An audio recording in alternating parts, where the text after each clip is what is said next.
Thursday, but here I am. I'm going live for Cheer Chat tonight, and I'm hoping you guys can join me. You probably should be watching Thursday Night Football, but I'm not.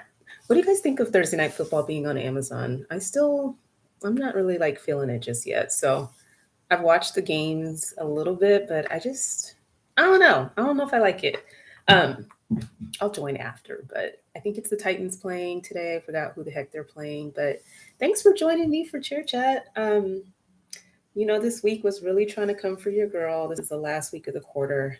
So, in my job, in my world, that just means absolute chaos. So, here I am with my glass of Rose Margarita. Grab yourself something. Thank you so much for joining, you guys. I'm going to take a big old gulp. Um, this hits different. So, I watched my other one back and I was like, yeah, this really takes effects right away. So, pardon me, we're just going to relax together. It's the last cheer chat of 2022, so I'm gonna, drink and be merry. Okay, let's pull up a glass of whatever you got and let's chat. It's so good. Okay, so I figured what we would do is have a little 2022 year in review where I kind of share, um, my thoughts, observations, like kind of highlights. I'm not going to go negative and talk about some low lights, but I just wanted to kind of get y'all's take on what you think about 2022. I was talking to my daughter and I feel like, I don't know, 2022 is a little like, I won't say funky. It just really, like, I feel like I was happier in 2021. Like, I think I traveled more. Um, I think people were just on some like F 2020. I'm about to try to live a little bit. And it just felt a little lighter in the air. And I feel like 2022 was just a little bit of like a drag to get through. Maybe it's just me. I don't know. I'd love to hear from you guys that are joining. Like, if you give it the thumbs up or if you give it the thumbs down. So I don't know if you can do that in the little comments, but we're going to go through 2022 nonetheless. And obviously, there were so many Pro Bowl announcements, and you know how I get about my bios and information. I wish I could have spent more time trying to dig up info on the people who've been selected, but I want to acknowledge at least everybody that's been picked for Pro Bowl so far. There's only a handful of teams left that have not, and so that'll be part of Cheer Chat tonight too. And then, yeah, just some parting thoughts and hopes and dreams for 2023 before it gets here this weekend. So that's the little agenda, for lack of a better way of putting it. Thanks so much for joining. I'm going to take my time. I feel like I'm always so rushed, and I know I talk a lot, but I just get all like rushy. So I'm just going to chillax and talk to you guys. So put any comments in the chat if you want to about things you want me to talk about. It's been a couple weeks, so life and work has just been kicking my butt. Let's do Pro Bowl first. Okay, one thing that I meant to do today, but I got my behind kicked at work, was put a poll in the story to ask you guys, like, to vote on whether you think Pro Bowl should be based on team selection or the director's choice, because I know that there are different ways that teams pick. And, as I think about Pro Bowl every year, I get really excited because obviously you're recognizing stellar athletes on your teams that obviously do something to stand out, whether it's, their dance ability, how well they represent the team in that sense, or if it's like the hardest working or the most, silent kind of leader. I mean, I don't really know how Pro Bowl is really, it's not like it's a across the board, every team has the same definition of what a Pro Bowl cheerleader is. Um, but I was just curious, at least in terms of like how they're selected, it does vary by team if it's the director that picks the PBC, or if it's like a team vote. And so I really wanted to hear from you guys, and I did not get a chance to put it in my story, but I probably will after this. Um, I do want you guys to think about it because I think, everybody on the team works hard. I think you definitely, when you're part of a team, you can kind of acknowledge, like, if you don't think it's yourself, right? Like who you could see representing you and, being a great dancer and a performer, but also just like deserving. And then there's also kind of some things that I was just thinking about, like, I won't call it like entitlement, but you guys know this is the truth behind the palms. I kind of keep it real with you in terms of like what goes through my head. But like, everybody works hard. Everybody deserves to be on these teams. Everybody, whether they're a captain or not, they probably have done something to show that they are deserving. And so I think it's just interesting to see if like a consensus among, 20 to 30 people or 40 people um, would land on a particular individual. You end up having like four captains. And so it's really tough to choose one person. I think I was just really kind of reflecting on that. I know Brittany and I talked about that when we did our first Pro Bowl episode, but I kind of thought we should put it to a vote. And so I'm going to put it in the chat. I mean, not the chat, the freaking story. So you guys can vote on whether Pro Bowl should be selected based on the team vote or the director's vote. Um, and I mean, feel free to like just respond to the story and tell me what you think Pro Bowl, like what should be the criteria or the expectations of who represents you for Pro Bowl, right? I mean, when you think about the guys, the athletes, like it's a vote, by fans, period, I think. No, they have like some sports writers and people who kind of weigh in.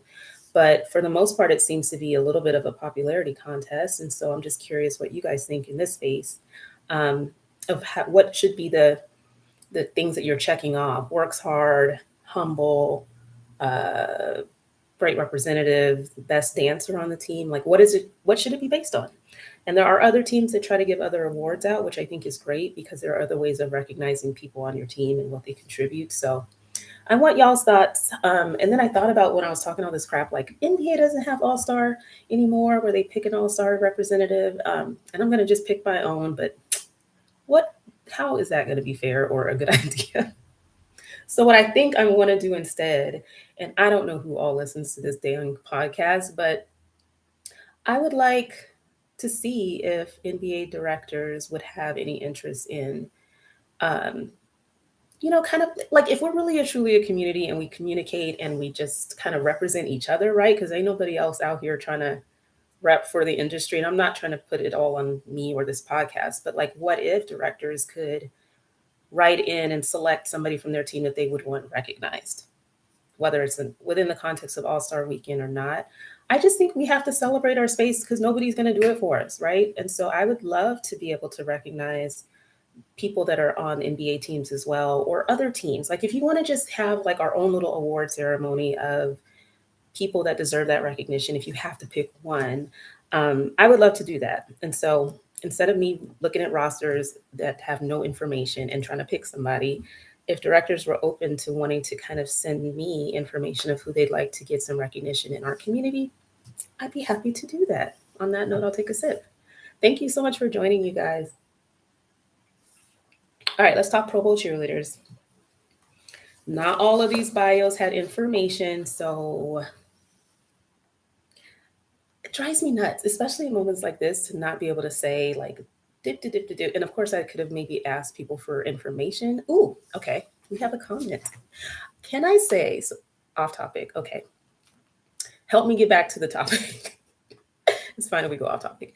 I noticed a few All Star cheerleaders supporters commenting on NFL teams in a negative light. I'm so over NFL cheer not being respected. Ooh, can you elaborate? All Star cheerleader supporters. So are we talking about like All Star cheerleaders, like competitive cheer, kind of All Star cheer? Um, and they were commenting on NFL cheerleaders or teams in a negative light. I'm so glad you brought this up though, because I've been like tiptoeing for different reasons, kind of trying to understand the world of competitive cheer, if that's what you're talking about. I did not grow up in competitive cheer or competitive dance, but I do know that there's this like dynamic. Uh, yes, I noticed a comp cheer commenting on Gold Rush girls. Interesting. Let's talk about it. Let's just go. Let's go there because I am aware of this. Little bit of a divide, this dynamic between competitive cheer.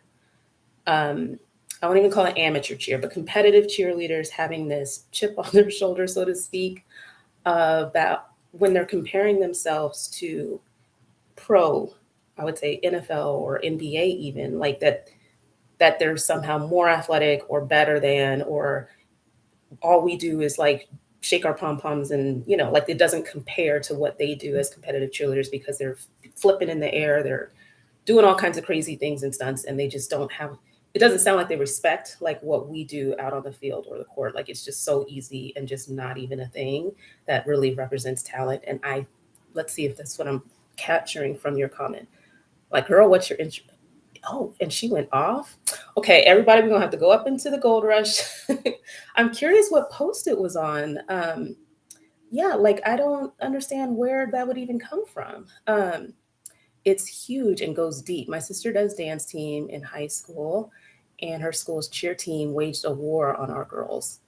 What the hell, yo? Like, why is there this dynamic where it's pitting cheer versus dance? Like, and then maybe it does start hella early, like high school level, where there's a dance team and a cheerleading team, and the dancers that are doing their thing, if they're not like doing kind of like these stunts in this cheer world, like why are we doing that? Like that is like beyond me in terms of divisiveness and so freaking unnecessary.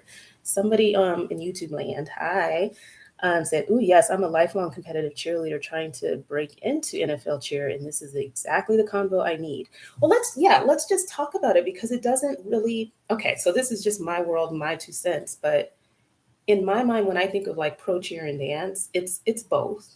I mean, at this level, you can't even really call like NFL cheer like cheerleading and NBA as dance. Like there's so much overlap in terms of just the dance skill that's required. I mean, you only have like 3 NFL teams that have like cheer, competitive cheer related stunt teams and things like that, where you see those types of skills exhibited as part of the team. But like, there's just no room for divisiveness at this level. And I cannot believe that competitive cheer people are popping off in the comments on in the pro side, like in any way taking away from what these women are doing.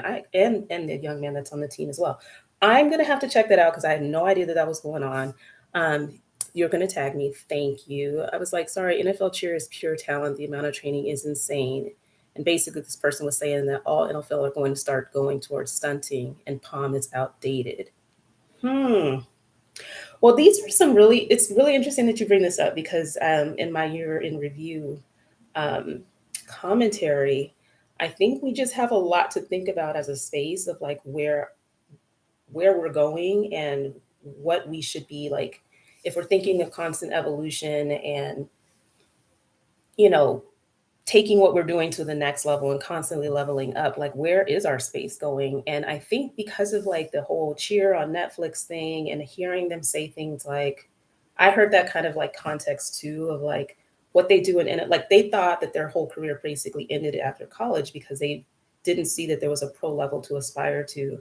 And I was like, well, there are NBA teams, there are NFL teams that actually do stunting, so like what are they talking about? But they kind of like look down on it as like that is not like what we do and it is not um, good enough for whatever reason, and that blows my mind. But I do want to say this because the little bit that I do know about competitive cheer, and I'm not going to sit here and act like nobody's expert, but from what I understand, it's like I won't say one routine competition routine, but essentially you are prepping all season long to compete, doing more or less, I would say, one routine, right? And nailing it and not having any mistakes, having these amazing stunts and so forth and so on. I don't know what it's like at the pro level, like for, the Ravens or the Titans or the Saints. Like if they, I'm sure they're doing different things each game for entertainment. It's not like they're going to do that one stunt every single week, right? So when I think about people in the competitive cheer space speaking downward on what we do in the NFL or NBA, it's really mind blowing because the skill that it takes to be on these teams where you're learning new material constantly and performing it every game, practicing every week, and it's not like you're drilling something the same routine every single time, right? And I think there's just a lot that's overlooked with that, right? Like we it's just so misguided. You know what I mean? Like take a walk in somebody else's shoes before you kind of like assume that there's no value associated with it. Palm being outdated, I mean, we'll have to see. I will admit, like in looking back on 2020, maybe we're doing year in review first, okay? Whatever, it is what it is. But like I do think that certain things are getting a little like redundant and you're kind of seeing similar choreography and so maybe certain styles do need to kind of shift a little bit to keep it interesting.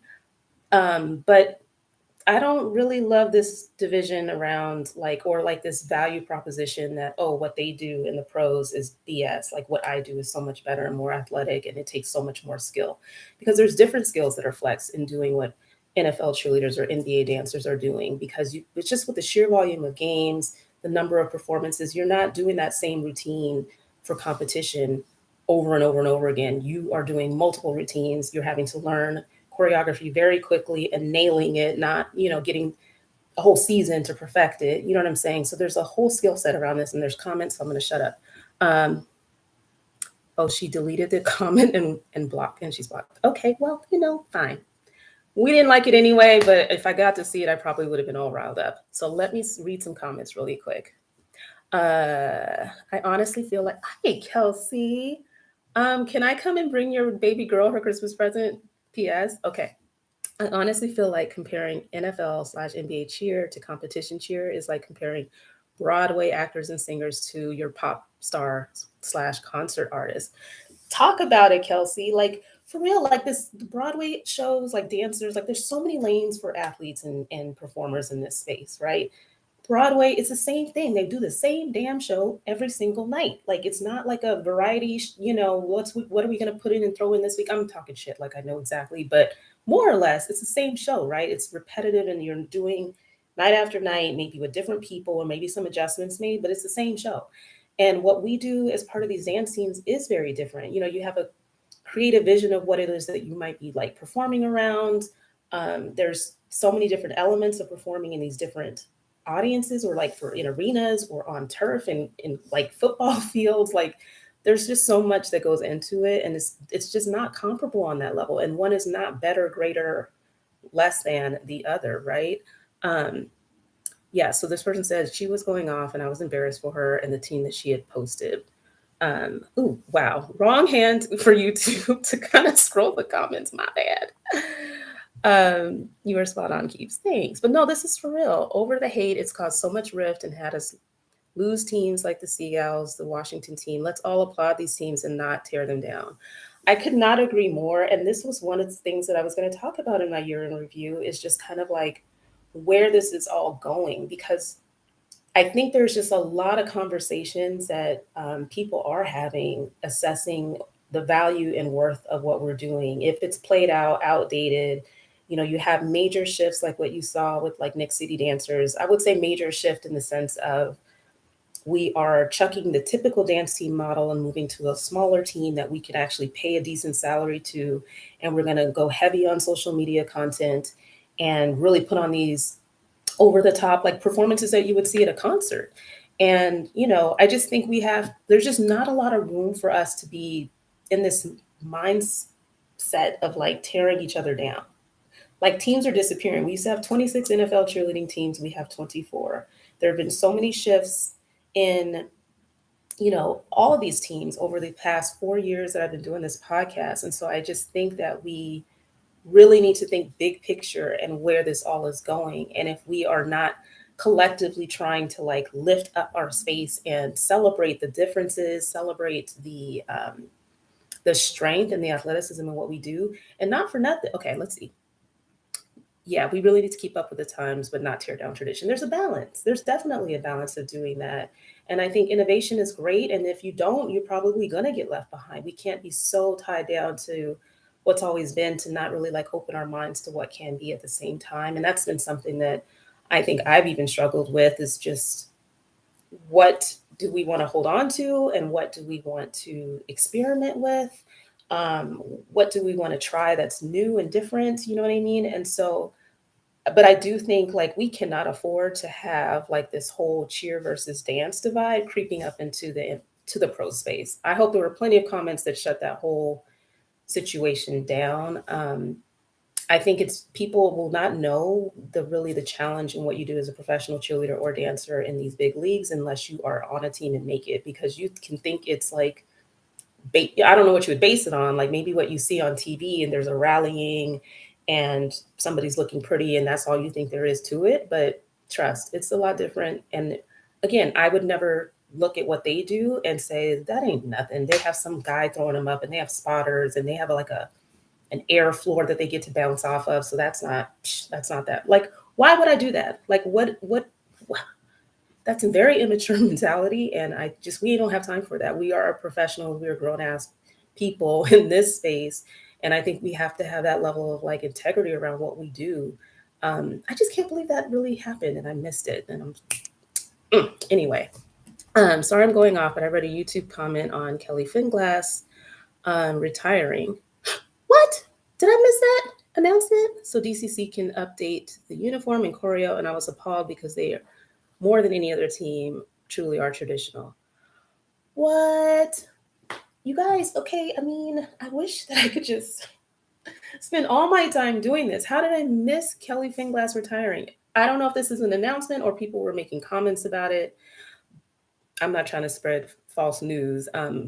Correct me if I'm wrong, but I think there's just, again, this fine line between trying to preserve. Okay, yeah, leave. They're saying leave these teams alone. Everything's iconic. She didn't retire. They want her to. Okay, clear the air. She did not retire. I'm not spreading false rumors, but there's been a lot of commentary about like some of those iconic teams, like over it. We need to move on. Like everything needs an upgrade. But there's just something to say about like tradition and history. And again, we're seeing just this year, like 60 years, 40 years for different programs. And it's just something that we have to be just proud of and willing to celebrate. And again, absolutely iconic, just like the previous Seagal uniform and structure was as well. Yes, and we do have to celebrate like what these teams represented. And I'm just gonna go, okay, now y'all, let me take a sip. Because again, this is what I was kind of reflecting on in my year in review, and I'm just gonna flip to those notes. In this space, you guys, like if we do not celebrate ourselves, if we do not know our history, this goes from a cultural perspective, like in terms of your identity and who you are. If you don't know where you come from, what struggles that may be overcome to get to where you are, like you're really just kind of lost moving through the sauce. And I feel like because if we don't have the infrastructure as a community to really hold up our traditions, our history, all of these things. Like there's no, cheerleading. Well, there is now, I guess, a cheerleader alumni hall of fame, but like we don't really have the infrastructure to celebrate our history. Depending on the program that you're a part of and the changes that they've gone through in the last 4 years, you could very well kind of be extinct. It happened to my team. And I just think what I'm really passionate about and what I'm trying to work towards in 2023 as well is just kind of, it's not even just being that voice. Like these are podcast rants that I go on, there's episodes and talking and interviewing different people. But I just think we have to really think like big picture of like how we how we build this space where we get to recognize our greats, trying to, have that respect for our tradition and understanding the history of how our spaces even evolved. You're not seeing that on Wikipedia. It doesn't seem like people really are taking that into consideration. I'm just saying, even within our own space. And if we don't do it, we can't even expect the rest of the community who doesn't know, anything about pro cheer and dance to do it, right? And so it's like, I feel like I could talk about this till I'm blue in the face, but it's like, this is our space and people aren't going to have the same value on what we do and who we are that we will. And so I just really encourage you guys to use this platform as a way to stand up for that and to really, acknowledge our greatness. And that's where I was going with the whole like, if NBA directors want to acknowledge their teammates or somebody from their team that really exemplifies who they are as an organization, like we have to be talking to each other and raising our own selves up and just celebrating our space because nobody else is going to do it for us. I just feel very, very strongly about that. And that includes, your traditional iconic teams. That includes just like the visionaries in our space that are doing things to level up and hopefully shift things in the right direction. I'm going to get off my soapbox because there's a few comments. I'm going to do the YouTube one. I feel the fact that there's few avenues for competitive cheerleaders to continue professionally post-college leads to a lot of the animosity here, which is super sad. You know what? And I would argue that for people who do competitive cheer, and I heard that during the Netflix cheer special where they were like, there's nowhere to go after this. Like, basically I'm the best, I'm the tip top, like champion, and there's nothing else I can do from here. And I don't know if they don't view like the NBA teams or the NFL teams that have like stunting as part of their squads, like as an option because it's not like in that competition style where they're competing against one another. They're just doing stunts of the game if that's not like thrilling enough or if that's not like competitive enough. But it does build up a little funk, right? Like a chip on their shoulder. I think there's also certain dynamics if there's not an integrated team where you have like the dancers and the stunters together and they're all performing at the same time. And I've heard this in college too, where it's like it's almost like a competition of who's going to take the court or who's going to take the floor, and people being jealous of one team being able to perform more than the other. And it's like that kind of divisiveness is really damaging, and it leads to, like you said, resentment. And we just have to say there's no space. It's pause for poor connection. We just have to have, like, at the professional level, I would hope, no room and space for that kind of mentality because it just does not belong. Like, we're already like fighting for our own existence and worth and value in this space, and we do not have time for like infighting along those lines. Somebody says also competitive cheerleaders try out for NFL stunt teams and absolutely have the stunting skills, but not necessarily the right look slash dance ability slash resume to make an NFL team. Well, that's where we have to kind of like do a little bit more of the outreach and creating that pipeline, right? Because, and again, the fact that they may not be making these teams really just shows maybe a disconnect in terms of them understanding what the expectations are to be a professional cheerleader, because you're not just doing the stunts and that's it. You're out there in the community, you're doing a lot of other things that need you, that require you to be well rounded as an athlete and as a spokesperson as well. And so if there is a little bit of like humility around like what you do and what is necessary to kind of make it at the pro level, like maybe there's room to grow and maybe they will make a team. But it's like, again, the ego and the we're better than you and what you do ain't crap. And if I audition and I don't make it, that's BS because I'm the best flyer, blah, blah, blah. It's immature. It's just immature. Okay, I'm gonna get to the comments here too in Instagram land. Hold please. Okay, we're going back to just how iconic some of these programs are.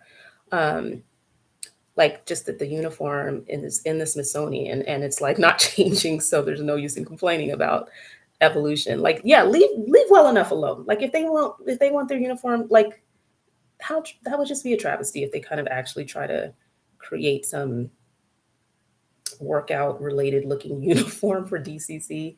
I think I'm gonna just like put the podcast on pause if that happens because it's just like, where are we going, you guys? What are we doing? Okay, so my sister goes to an all girls high school, and when dance and cheer were at war, I called the school and said why are the women tearing apart women? Cheer hates dance, so they don't get to perform.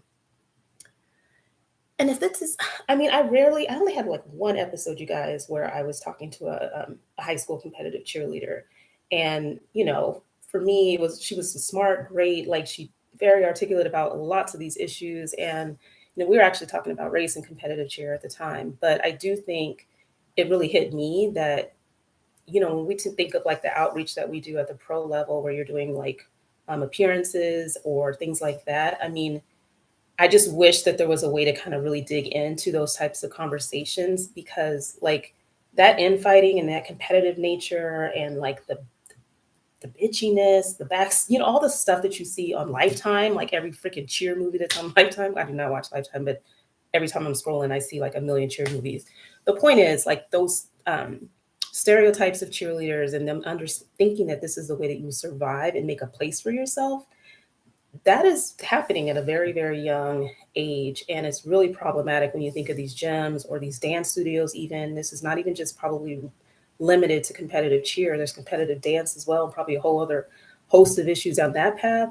But I think if I were cheering again and it was an opportunity to kind of like do appearances or connect with high school age students, it's really just kind of helping them understand that this dynamic at the pro level is not about like cutting each other down. It's like you will not make a team if that's what you base if that's what makes you feel like you're a good person or the best performer is because you know how to backstab and just, like that's not the dynamic in our space. And then, again, I feel like the fact that it's even creeped up into college or whatever, or people who are, at that point where they're wanting to cheer professionally and they haven't grown past that mentality, it's just really, and maybe they're on teams right now for all I know. I'm just saying that it's really immature and it's unfortunate because we don't have time for that. Like, ain't nobody got time for that. Like, that level of divisiveness is for the birds. And I think we really have to view this as like pro cheer and dance, like everything is part and parcel, like in this, at this level at least, right? um Somebody says agreed. I think there's a lot of highly qualified um sideline slash comp cheerleaders who come out of college, try for the limited spots on NFL stunt teams, and then are salty when they don't make it. Mm. Well, sounds like a lot of personal development and well-roundedness and understanding all the other skills that are necessary to thrive in this space as a professional. Again, I do think that's where the line is between professional cheer and dance and, kind of the amateur and even collegiate level. Like there's, you got to grow the hell up. Okay. Period. So I'm going to keep scrolling. Um, because All Star Cheer doesn't like NFL slash pom cheer, they get torn down. No performer should support. No, is what you're saying. Performers should support performers. I totally agree. You can compete on All Star Gym for a long time. Many big cities offer an LGBTQ cheer team, which stunts. Know many former college cheerleaders that join cheer in San Francisco or LA, or oh, these are gyms that you're talking about. See, again, I don't know the whole competitive cheer space. But basically, there are ways of continuing your love and passion for competitive cheer, I think is what you're highlighting. I'm sorry, I'm not recognizing gym names. I'm like, what? Um, but again, I do think in terms of people understanding the evolution and the pipeline, right, of what you do as a high school student and what prepares you to be successful in college. And then from college, what prepares you to be successful at the pro level. Again, beating out that mentality of divisiveness and comparing and tearing down because you just have no understanding even of what you're talking about. Again, it's really kind of like opening your mind to understanding that there's a lot that you really don't get to see of what it's actually like to prepare and to perform at the level that we do as professional cheerleaders and dancers. I think we have covered this topic in its entirety, but I really appreciate that. Maybe I'll get back to my year in review, but that was definitely one of the comments that I had wanted to talk about. So I appreciate you bringing that up. We don't have time for it. We're professionals. And no, no, we do not need to see competitive cheer warriors trying to come up into the comments and social media trying to talk ish about what we do. It's a chance to educate them, but like, we don't have time for that. Okay, we ready to talk Pro Bowl. Again, I'm going to put it in the story afterwards about whether you think Pro Bowl should be by team selection or director vote.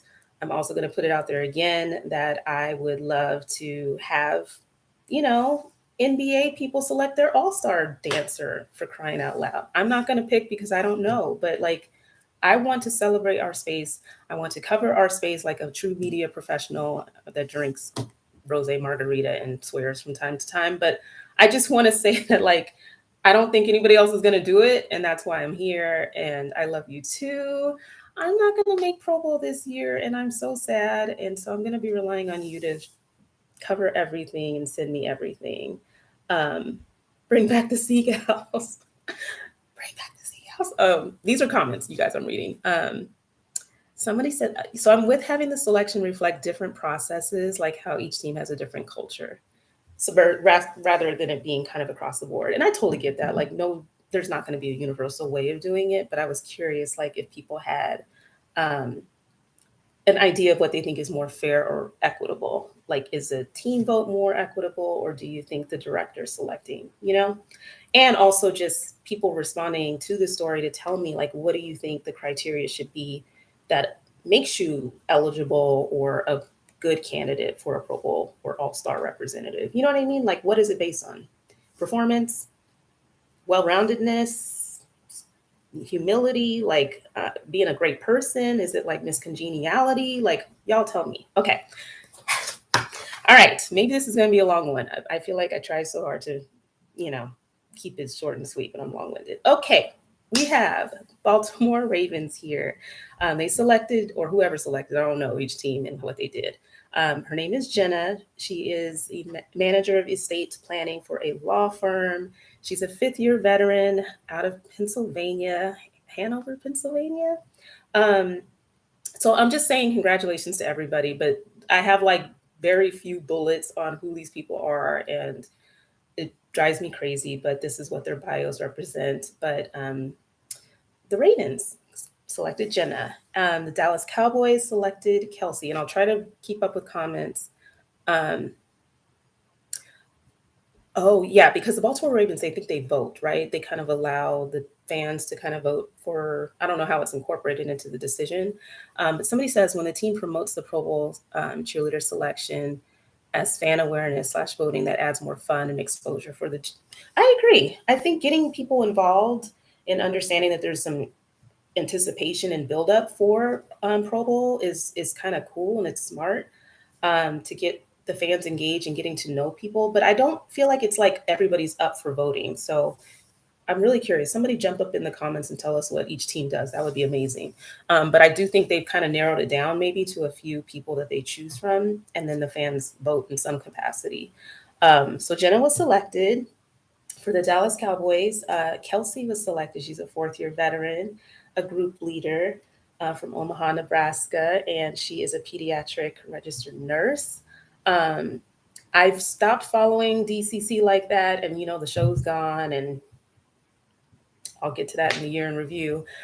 So I'm not as familiar, unfortunately, or I could say whole lot more about Kelsey and her path, but of being a DCC. But again, I'm sure y'all know.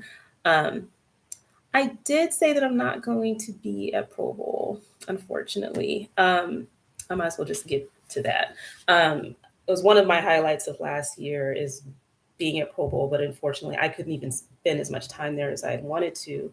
I was basically there for the game, which sucks because you don't get to see all the performances and fan activities that they have that the cheerleaders perform at. And I knew that I really wasn't going to be able to make it happen this year to be there longer, despite having family there and everything else. And so I'm kind of bummed that I will not be there. So again, Pro Bowl cheer account. I just I know people can follow this account here, and you will get to see all the amazing posts and information. Like you'll feel like you're there, and I just hate that I'm not going to be there. Um, yeah, Vegas was a short trip compared to Orlando. I really appreciated that part of it, but and again, I have family there, but it's just not looking feasible this time, unfortunately. So moving back to the selections, the Houston Texans have selected Jasmine. She's a fourth-year veteran. I feel like fourth-year veteran was like the theme this year. Um, she went to McNeese State University and the University of St. Thomas. She's from Beaumont, Texas, and she danced in the NBA for the Houston Rockets as well. So congratulations, Jasmine, Kelsey, Jenna. For the Indianapolis Colts, they selected Sammy. She is a fourth-year veteran from Dowagiac, Dowagiac, some crazy spelled Dowagiac. I looked this up too, and I can't even remember my own pronunciation. Dowagiac, Michigan. Okay. Anyway, I really wanted to say where people were from because I'm sure people were really, really proud. Went to Western Michigan University. Congratulations, Sammy. Tell me how to spell or pronounce your city. I thought I had it right, but now I can't even. Anyway, whatever. Okay, moving on. Kansas City Chiefs selected Joy. She is a fourth-year veteran. Um, so here I'm going to start ranting a little bit after I read a comment. I appreciate the meritocracy that so far all of the selections are members who clearly have poured years of their souls into the teams. So far, it does seem that way. Year after year, as I've kind of tried to cover Pro Bowl cheerleaders, sometimes you see people who've been doing it for a very, very, very long time, like plus 5 years. And sometimes there's surprises where it's like a second year and things like that. But it does look like so far that they're pretty seasoned vets that have been selected, which I think it's a good sense of like you earned it by putting some time in, right? Um, so my rant a little bit is just, Kansas City Chiefs. no bios, just names and the year that they cheered. And that just, it just makes you just want more, like, again, to understand why you're selecting who you're selecting, at least in the post itself. You know what I mean? Don't just be like, here's a post, congratulations, Joy as our Pro Bowl representative for 2023. Can you at least maybe in the caption kind of like expand on why you selected the person, a little bit about them, especially if you don't have bios on your website? Can you like put a little energy or effort into the social media announcement at least? Which leads, congratulations, Joy. And I just want to say that it's just hard when you don't have more information to like pump these people up because they deserve it. Um, I heard an interesting story about the Rams cheer, Sammy. I was just, that's the next one that I'm going to get into for sure. I think 7 years. Her mom was an LA Raider, joined the inaugural season and a Super Bowl champ. Awesome. Yeah, I'm going to get into Sammy next. I'm just trying to catch up with the comments. You were right on Sammy's hometown. I said it like 5 different ways, but hopefully one of them was right. Also, Coach Cheer does a team vote. We love this process. Great. Thank you for sharing. We've been talking about like, we know it's different for every team. So if you guys are on and you want to like share what your team's process is, I think it's really good for everybody to know. I love that too. I think I like a team vote a little bit more than a director choice. I think so. Or if it's like a director's choice and they had to narrow it down, like these are the, but then that feels weird too, because it's probably just really awkward to pick one person. And I know everybody says like anybody could be selected because everybody's so amazing. But I think a team vote, you're going to get some form of consensus between that many people. And that just shows the respect, I think, and the admiration that your teammates have for you to feel like when your name is called that this is what the team wanted to represent them. So it's kind of like team captainy, kind of like who do you feel like best represents you as a squad. And I think it speaks loudly to take on that honor if you know that your team is who picked you. You know what I mean? So I love it too. Thanks for sharing that.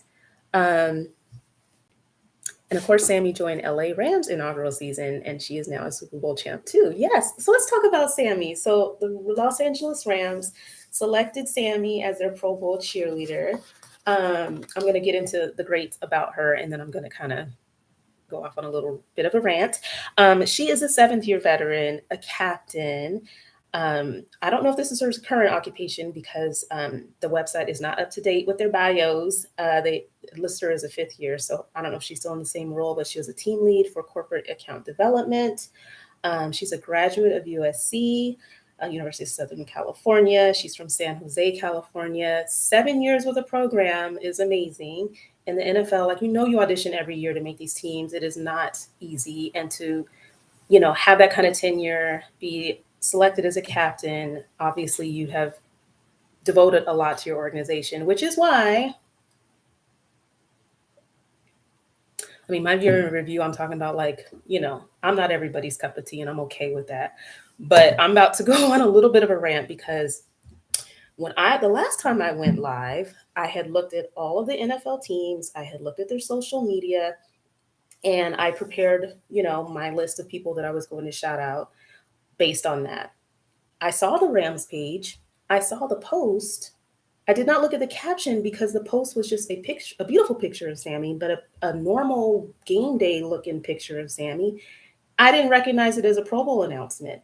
And I just heard through the wind that it was like not announced at a game, not even at practice. Like I think the social media post was the announcement, and that's how, I mean, correct me if I'm wrong, but I'm just speaking to what I do know, at least in terms of like I looked at the post and I didn't see, like they have like happy birthday cheerleader of the week posts that are have like, some effort put into the post. It's kind of got like a border and frame. It's this, those posts look more prominent and like effort was put into it than the actual Pro Bowl cheerleader post. And so I'm kind of a little pissy about it. I'm not saying speaking for Sammy in any way. Like this is Makiba Pate and my 2 cents on what I think a Pro Bowl announcement should be for these teams. Like I just thought that was like a piss poor effort, to acknowledge somebody who's been on the team for 7 years and contributed obviously a lot to leadership of the squad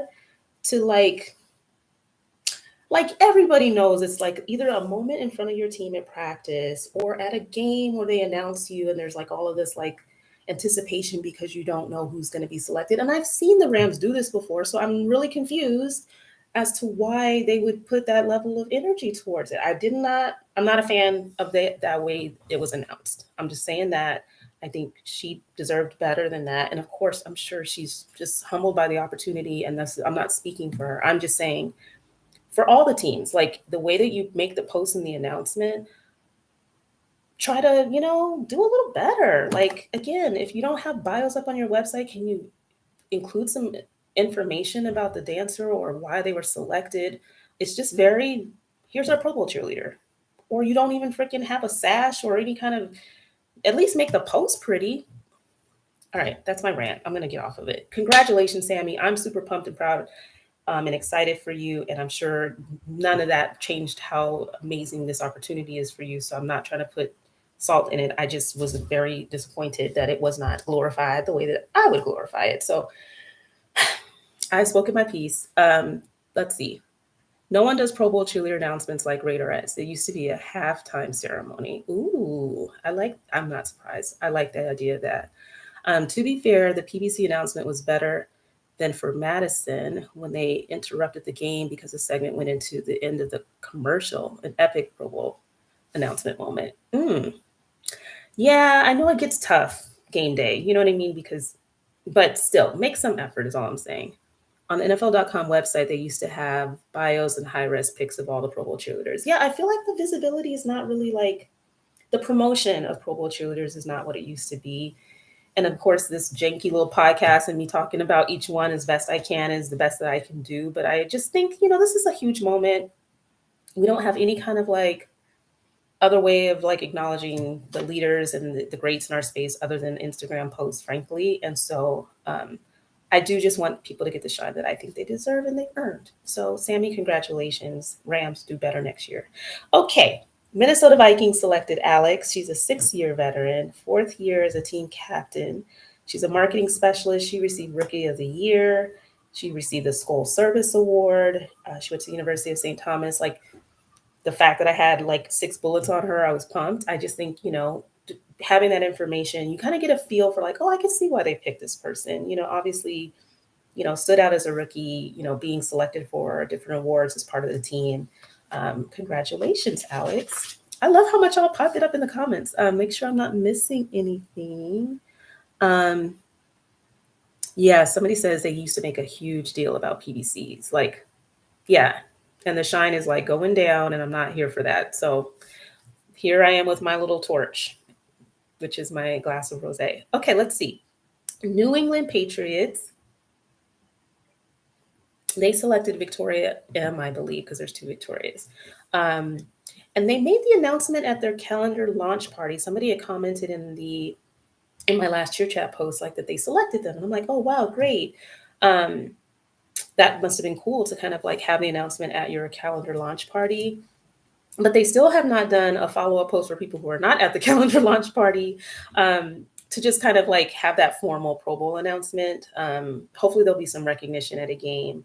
But Victoria is a 5th-year veteran. She's a digital marketing account executive from Charlton, Massachusetts. She went to the University of Massachusetts Amherst and studied public health with a minor in psychology. Congratulations, Victoria. Gold Rush announces at the game with a sash to DCC is quite disappointing. They announced during a pregame rehearsal.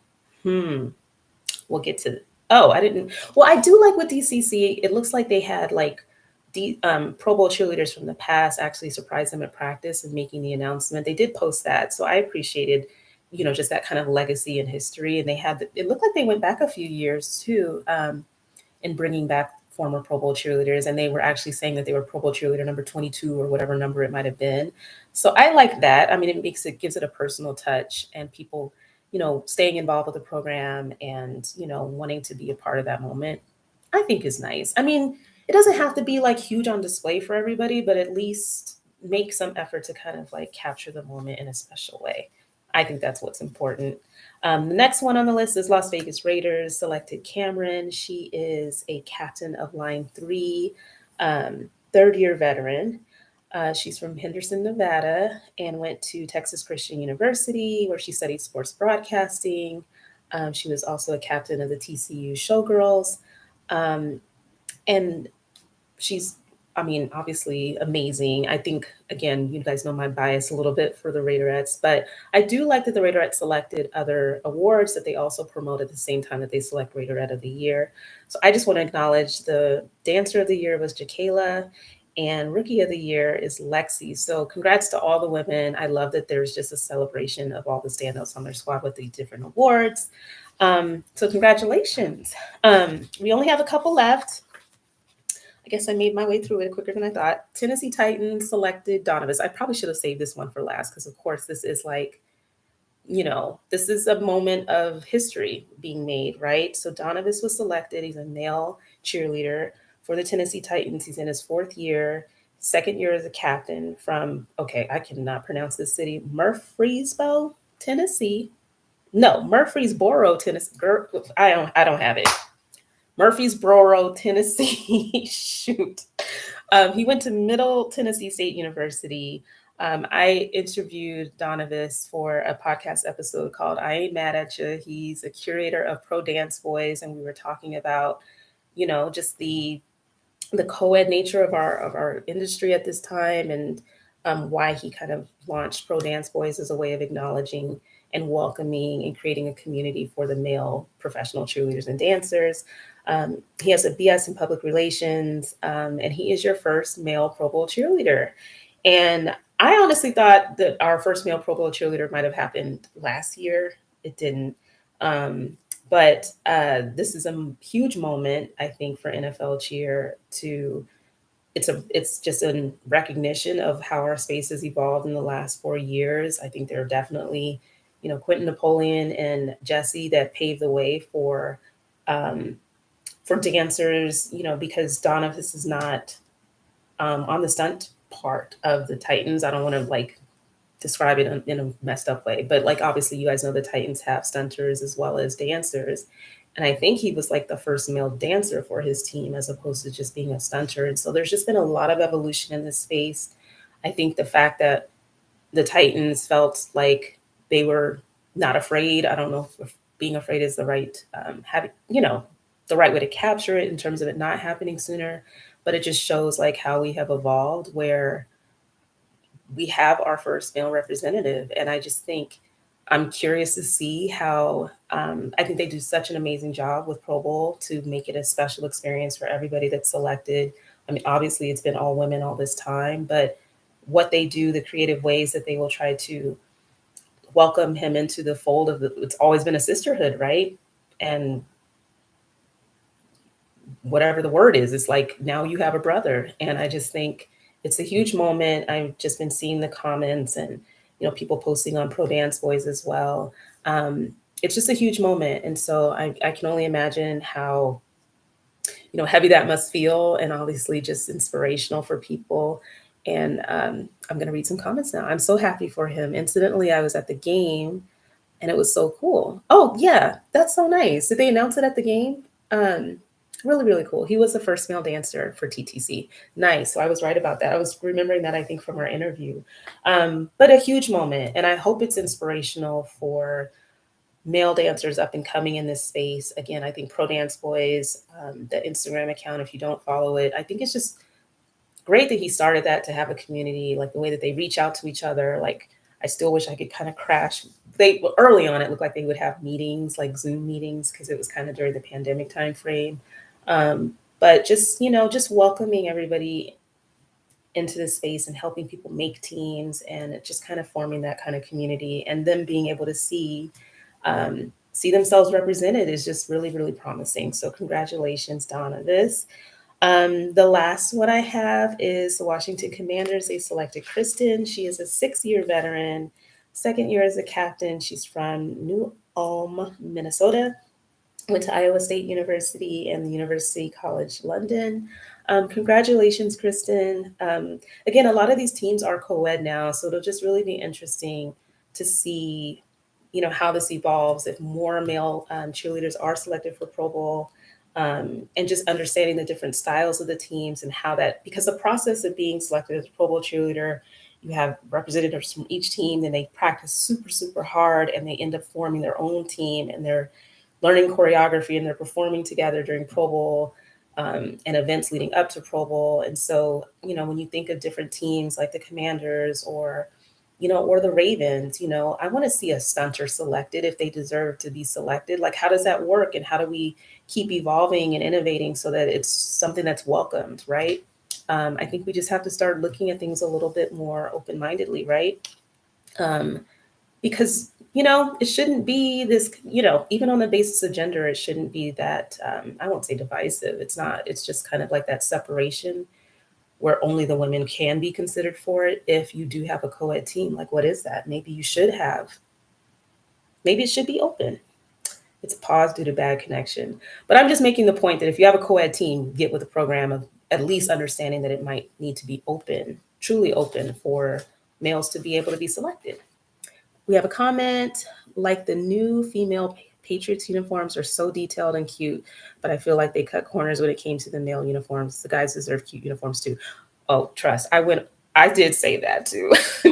I just was underwhelmed, and I was just kind of like, really? That's all they get? I don't know. One of these cheer chats, I think I have them in their uniform as kind of the cheer chat post photo. But I had the same observation. Yes. Did I not go? No, no, no, no, no, no, no. Did I not go over Haley? No, Haley I talked about last week, or not last week, but the first time around. Yes, and Gold Rush chose Haley. So this is like part two of Pro Bowl announcements, you guys. So don't think I'm forgetting the people who were selected before.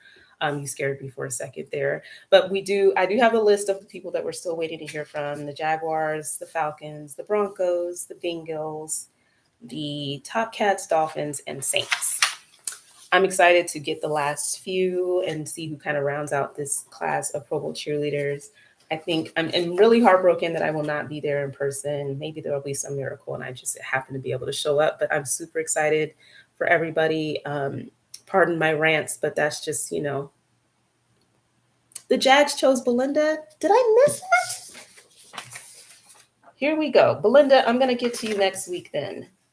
That is right. I commented on that. Did they have another like not that great post moment? Here we go. Now I think I definitely posted or commented on it. I should not be doing this real time, but that's gonna drive me nuts. See, when you have too much going on in your life, you just got to give yourself some grace. And I'm so sorry, Belinda, but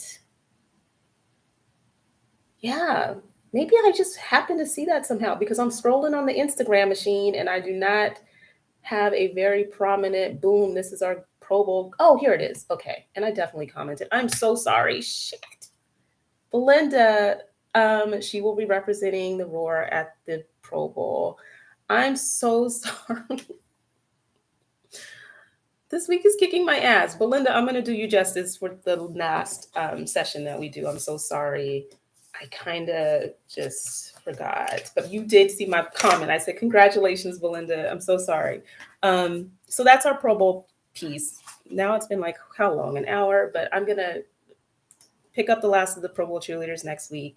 You guys are keeping me honest. So I appreciate that. Let's see. Another one of those IG soft reveals. The Bengals picked two? Are you kidding me? Or you're saying that there still need to go? Y'all, if I missed it, I'm just blaming on the rose. I don't know. But I'm excited to talk and cover whoever else was not covered. Trust the next time I go live. Somebody says I have no issue with male dancers on teams, but my concern is, will there ever be a female NFL player? Will she ever make it to Pro Bowl? I wish they would send a male and female. Interesting. Well, because when you think about like gender diversity, for lack of a better way of putting it, right? Like you want it to kind of cut both ways, right?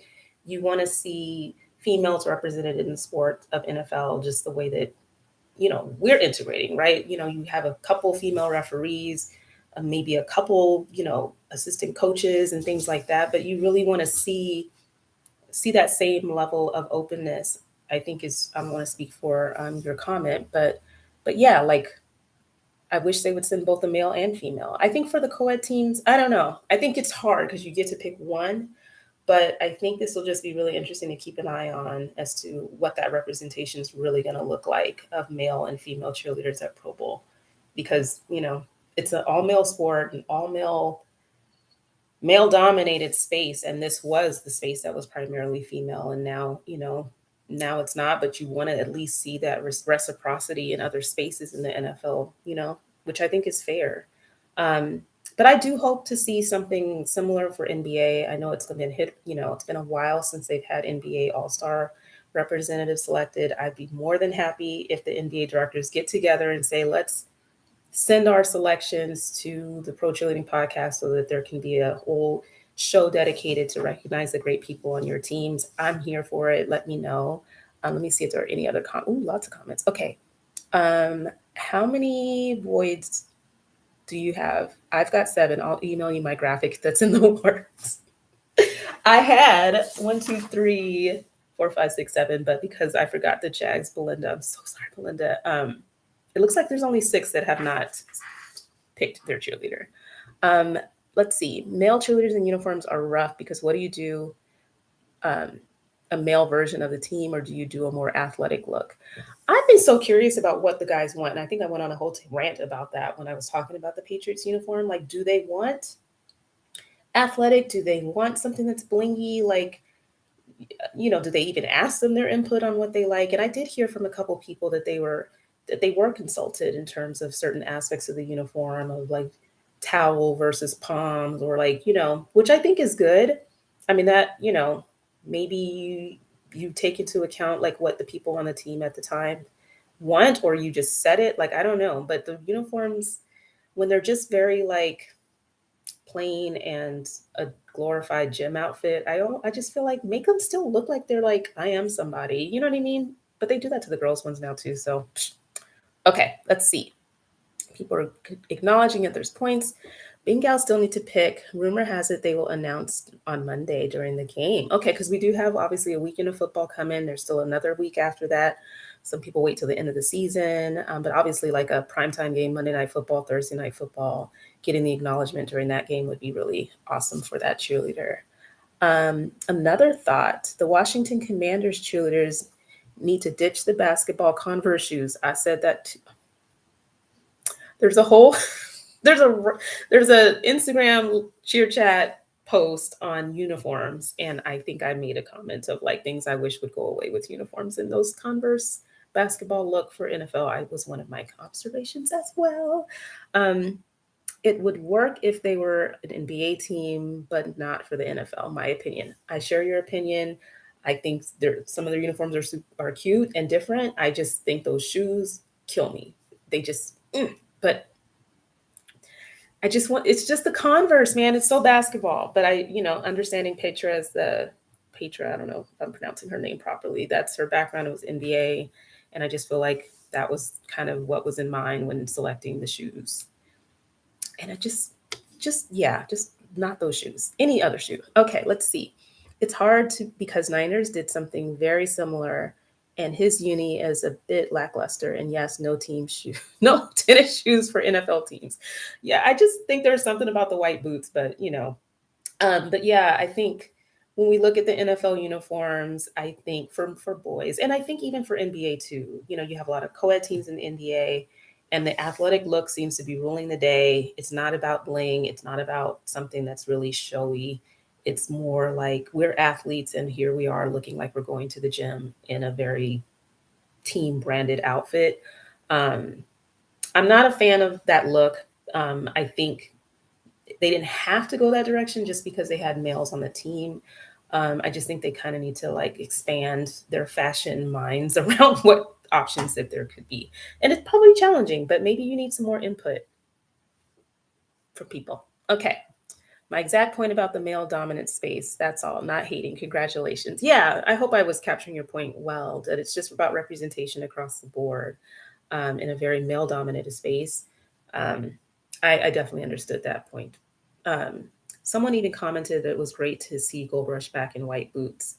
Oh, interesting. Because yeah, the tennis shoes, I just feel like kind of takes it all down a notch. I'm just gonna say that in general for the uniforms. Like when I was on Seahawks, I loved when we had changed into our tennis shoes for the second half, but they were like with pants. It was kind of like our little sporty look, like a halter top and pants, and the tennis shoes that we got to wear.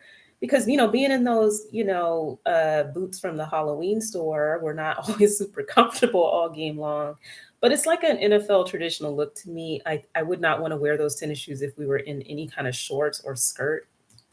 Just something about the white boot or just a boot. But again, things are changing. I'm going to make sure I hit all the comments and then I'm going to get into my last little parting thoughts if you guys are still wanting to hang with me for a little bit. Thank you for all the interaction.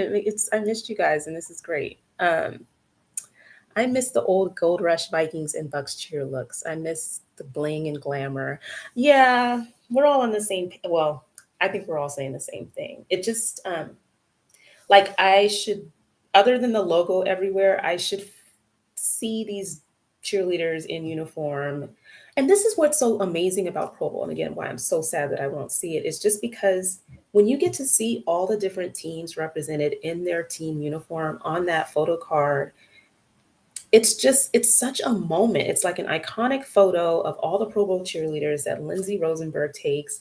And, when you see the uniform side by side, I mean, it should just speak to you, right? And I feel like with the shift over the years of the uniforms, it just doesn't, some of the uniforms just look very bleh.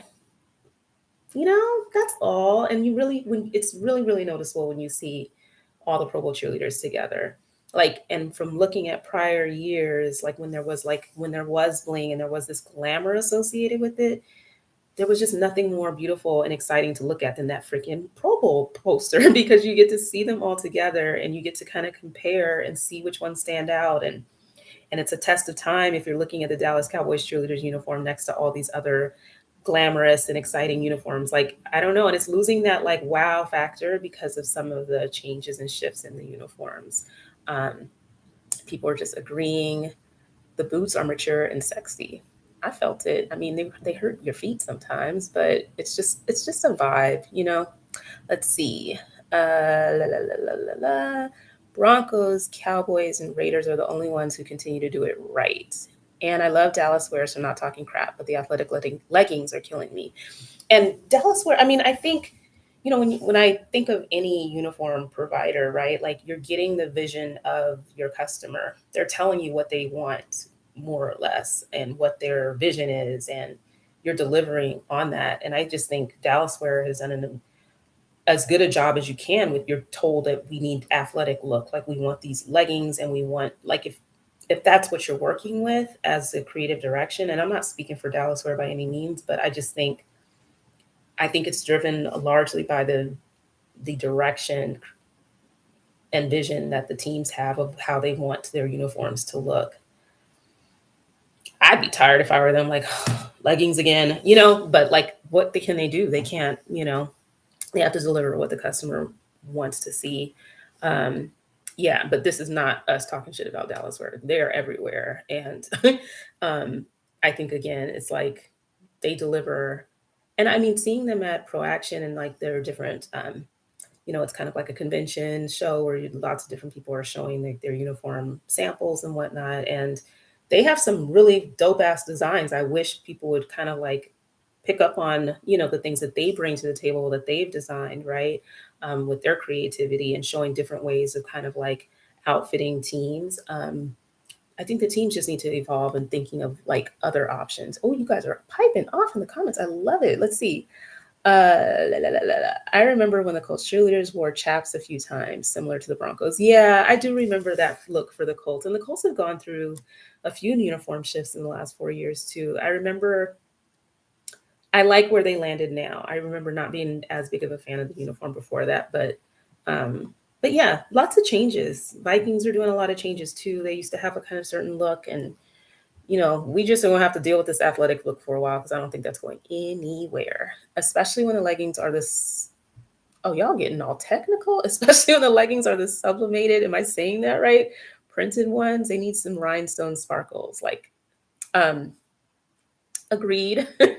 I just think if you're gonna do the leggings, if you're gonna go the gym route, bling just light them up. Get that damn, what do you call that? What do you call it when you bedazzle the shit? Like it just needs to be something to kind of add some element of like va va boom, right? I mean, that's just my take. I feel the athletic look comes from the hate on the classic NFL cheerleader. This is true. Like if we get down to the bottom of it, we were sexy, beautiful, amazing in our own right. They over sexualize us and kind of put it on display like that's all we had to offer. Then it comes this whole like, oh, we shouldn't over sexualize these cheerleaders and dancers. They are athletes and we should kind of cover them up. And then here we go with the cover up movement. And now it's like they're athletes, so they need to look like they're going to the gym. And we don't want to see any of that crap anymore. You're dancers, you're like, and so that's the narrative I think that stems from it is just they were wanting to move away from a lot of just kind of like that male gaze that they definitely like really enjoyed putting us out there like that's all we brought to the table. And then when that started to reel back, again, not even asking how we felt about the changes, they just decided to make them. And here we are, looking like we're going to the gym in our favorite team's uniform. um, yeah, I'm partial to Cincinnati, but they have an in-house designer who is a former Bengal. Ooh, that's what we had with the Seahawks. Rest in peace. Like Laurel was our seamstress, and she made every uniform by hand for us and placed every freaking rhinestone. We interviewed her, Brittany and I, for an episode.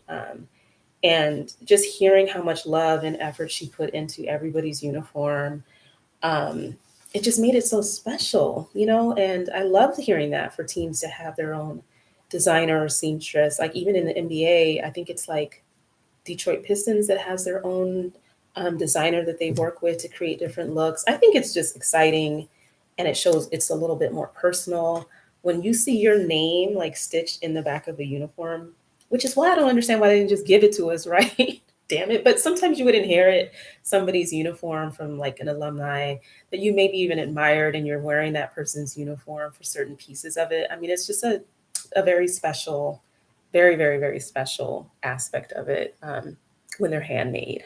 Um, Lots of comments. I'm trying to scroll back here. Let's see.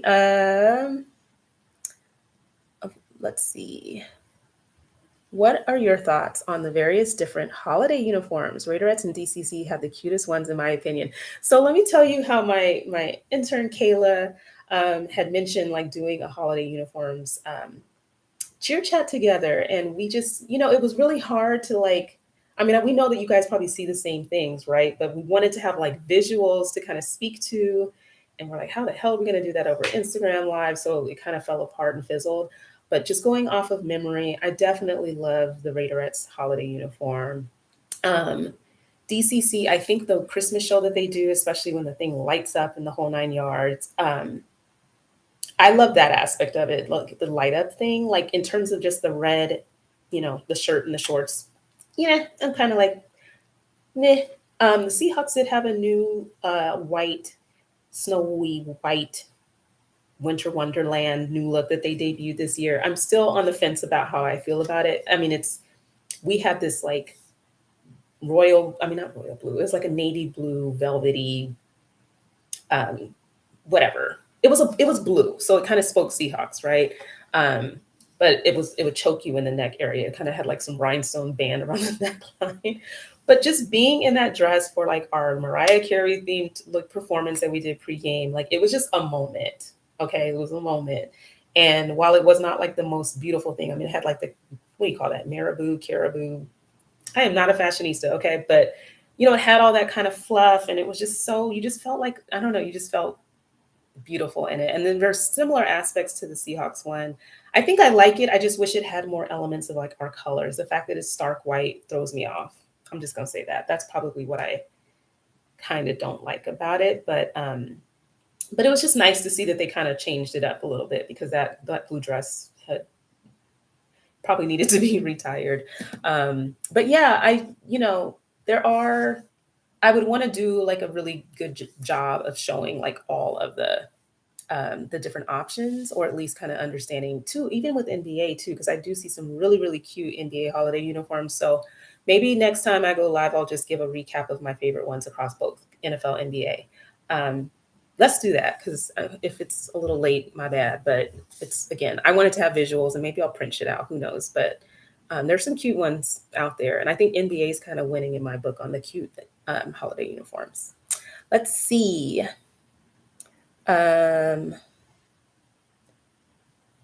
So I may have missed what this pertains to. They have a classic uniform, but they also have an all white to mimic the guy's all white uniform combination.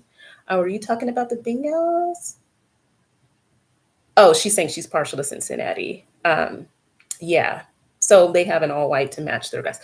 Their new uniform, the all white one, I thought was really cute. I like that one, if that's what you're talking about. It's not their holiday uniform, but yes, they're all white. So he says, I'm all for the old school glamour. Yes, yes, yes, yes, yes. Seagal's dress white skipper uniform will forever be an icon. Oh, you liked that one. So that was my rookie year. We had like total Seagal sea skipper. We called it our, yeah. It was definitely, we looked like little sailor girls, and it was cute. It was not like, in my mind, completely flattering.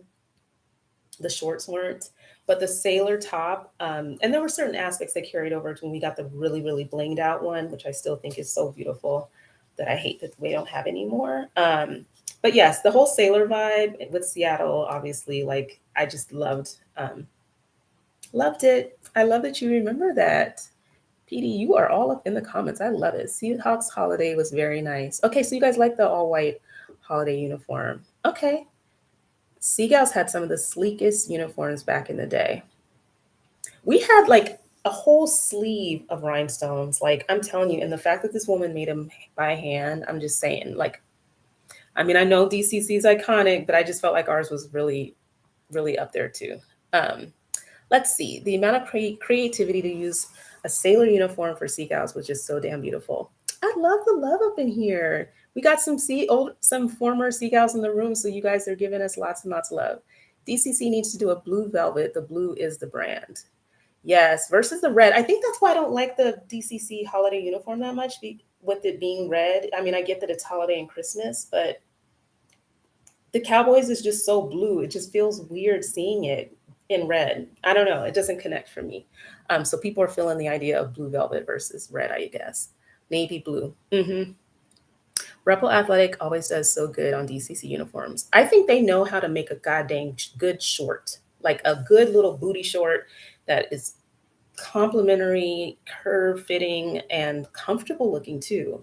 I have to give it to Rebel Athletic too. I feel like they kind of nailed what's more flattering on body. I don't know, because they have a similar body type for their whole entire squad. I don't know if it would carry over for people of different sizes, but I do feel like the shape of Rebel Athletics, like at least from the bottom half, I think it's just a different look. I kind of like their stuff, and they were also at Pro Action with their display booth, and so it'll be interesting to see if there are more teams that are using Rebel Athletic for uniforms. Bring back the Charger girls. Yes. Don't even get me started. I thought their uniforms were very, very cute too. Um, and they had a holiday blue velvet uniform, apparently. Okay.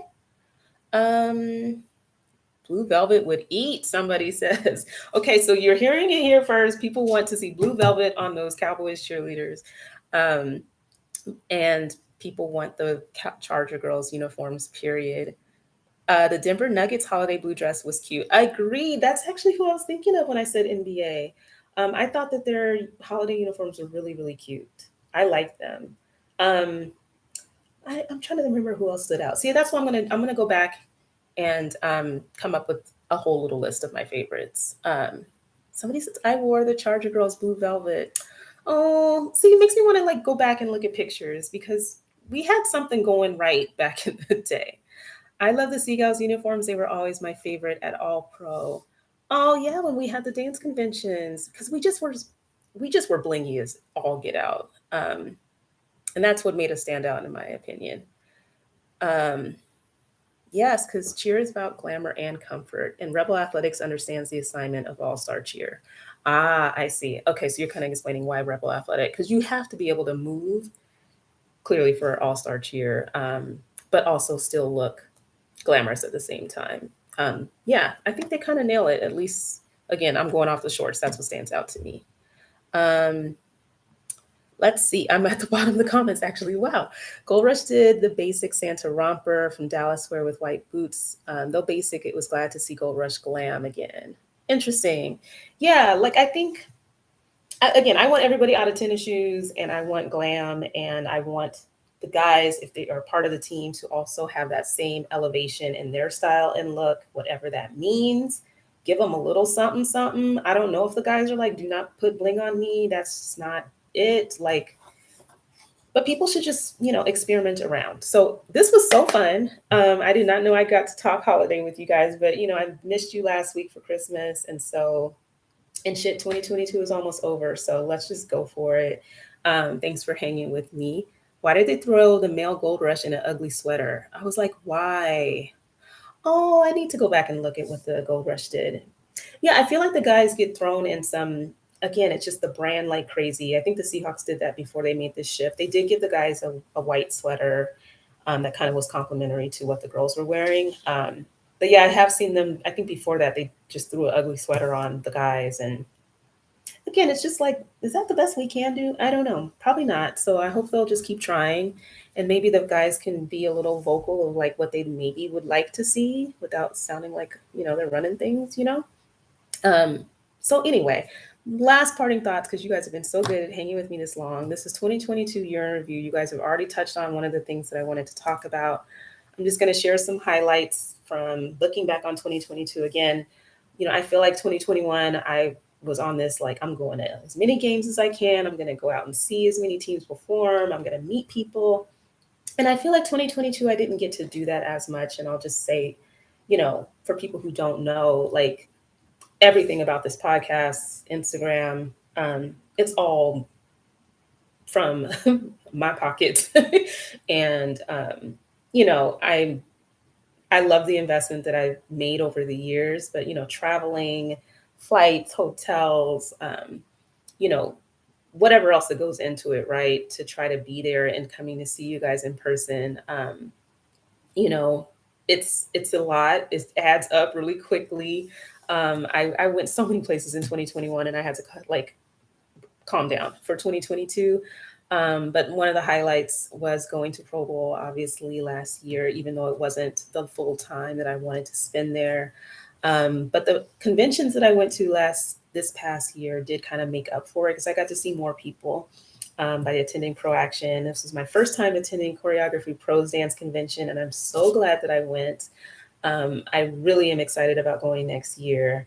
So that was kind of the trade-off. I was like, okay, if I can't go to a bunch of different games, like how can I see the most people as possible? And so the dance conventions were, again, it's an investment, travel otherwise, and paying convention registration fees. And I'm a vendor, but I'm not really a vendor, right? I'm just wanting to be there to cover you guys and to be able to talk about it and share it with people who maybe couldn't be there.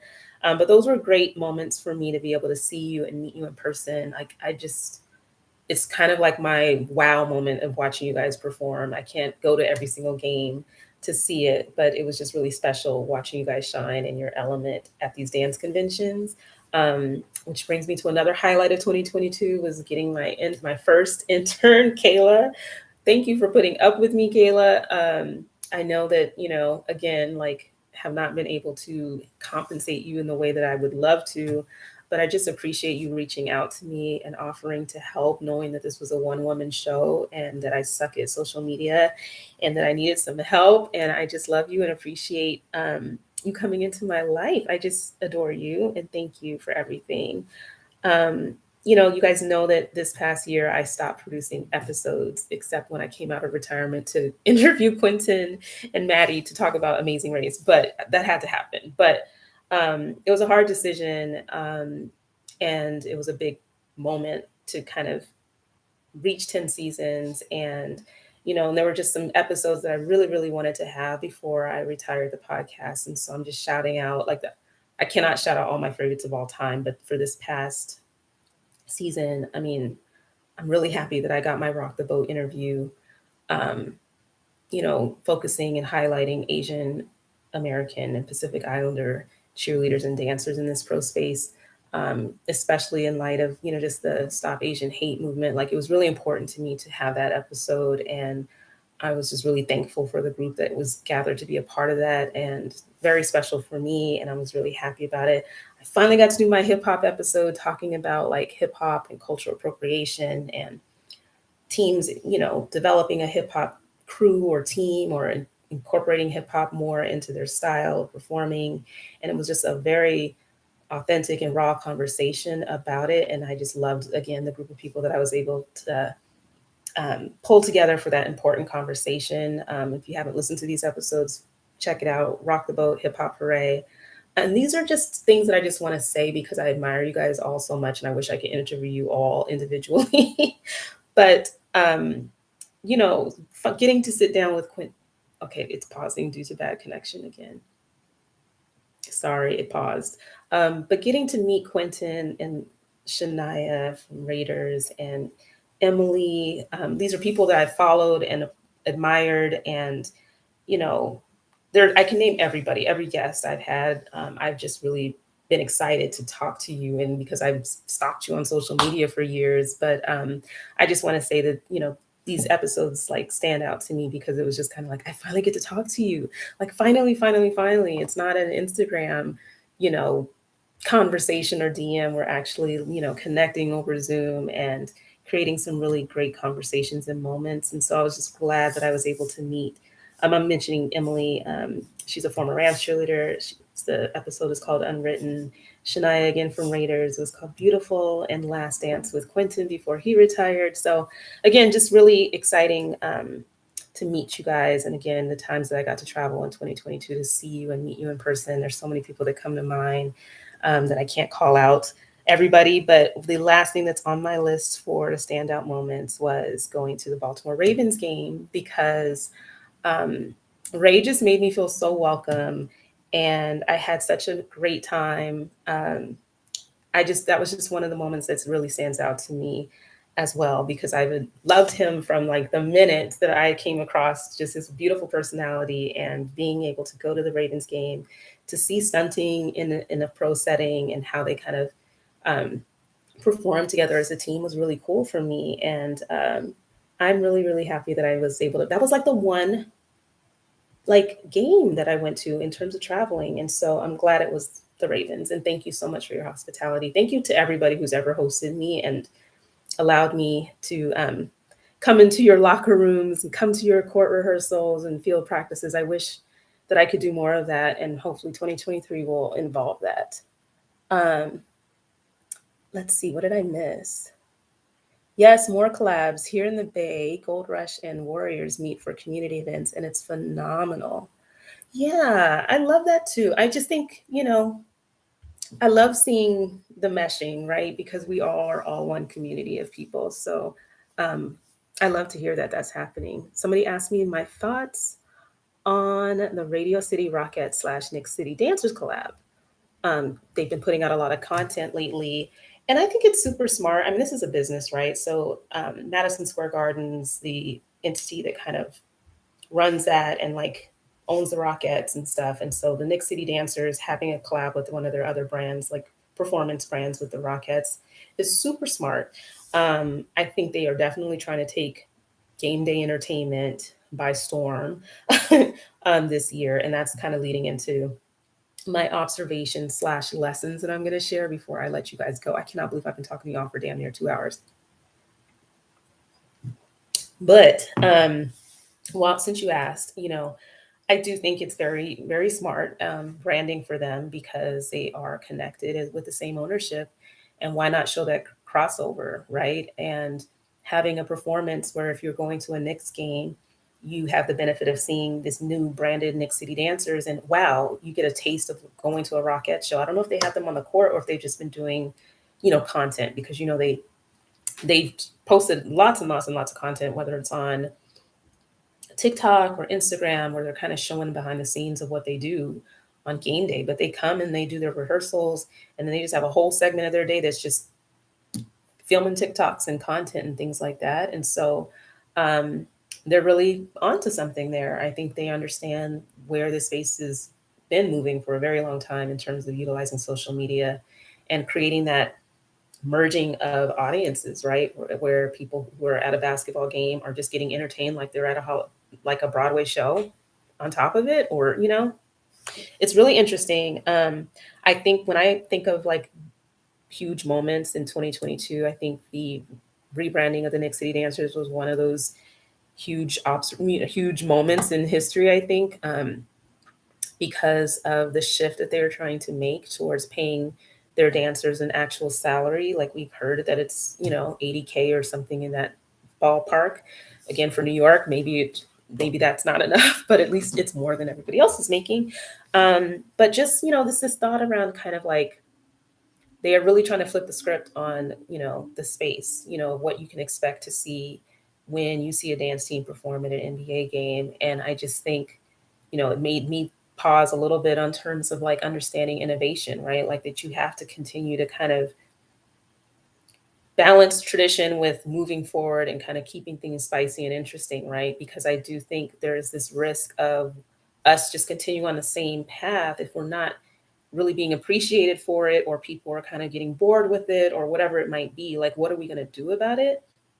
Um, but I just want to, because this is stuff that I'm, been thinking about for a very, very long time and working on behind the scenes as well, is just trying to, I really hope that in 2023, there can be a lot of us talking with each other and sharing ideas about like, what kind of evolution do we want to see? You know what I mean? Both in terms of like our performances, how we're represented, what we're wearing, what we're dancing to, what styles we're incorporating, like what kind of content do we want to see? Do we really want to see a day in the life and watch you make coffee and go to practice? And like what it would really be interesting for us to cover as a space and to learn about one another? What will like make people want to get to know us or understand what it's like to be, I feel like there's somebody else with great ideas, or not. I don't want to say they're not great ideas, but I'm just curious what we think we'd be more interested to um, to see covered and to be represented with our performances and our looks and the way that we carry ourselves as performers. I just think something's getting lost, and I kind of want to hear from you guys as to what you want to see. I'll say from my perspective, scrolling social media and kind of seeing the same thing over and over again, or just kind of like content wise, it's getting a little like, you know, show me something else or show me something different. But I'd love to collaborate with you guys as an audience to understand what you think would be something cool and unique if more teams did X, Y, and Z. And so I think the next City Dancers are definitely trying some different things and seeing, we'll see what sticks. I mean, I'm not on TikTok like that, but I think we all know that everybody and their mama is. And so creating content like that, not everything is that like trendy or, what's the word, viral, just because you're doing whatever's, I guess, popular on TikTok at the time. But is that where we're heading? Do we want to head somewhere else? Like, and I'll say this, I was looking at the NBA app for my son, right? And the app, because I'm paying for it now. So I'm like, let me see what the hell you're getting with this NBA app. Content on content on content. You've got like interviews with oh my god, her name's gonna fail me. Gorgeous, it'll hit me. So she's great at interviewing all the NBA players, and her name will hit me at some point. But you've got like interviews, you've got like history of teams, you've got historic games that people want to rewatch. You've got lifestyle and fashion around like the people get to vote on like what outfit, who wore it best, or like there is so much content around like professional athletes. And all I could think of when I was looking at it was like, how freaking dope would it be to have like a pro cheer and dance related version of this, right? Like, I want to see what you guys wear when you're either leaving the locker room or what you're arriving in, like what your fashion style choices are. I want to hear about the favorite products that you're using. Yeah, it could be stuff you're plugging from your sponsor, but like, I want to see that kind of content and creativity around what can we show that's not like the typical like I make my coffee, not knocking anybody, but like I just want to see and hear from you guys like what you think would be interesting to cover, because again, there's nothing else really out there right now, so I would be kind of trying to cover it, but like I just want something, I want more, I guess is the theme for my observation for 2022 is kind of like we're seeing what's done. I'm comparing it always to like what shine and visibility other people are getting. And I want that for you guys. And so I would love to hear from you what you want to see. If there's things that you want the podcast to cover, um, happy to do that. But we kind of need the content there. We need the access and the information about you guys, whether it's in your bio. I just think we've got to start figuring out ways to keep our space alive. And so I'm throwing it out there.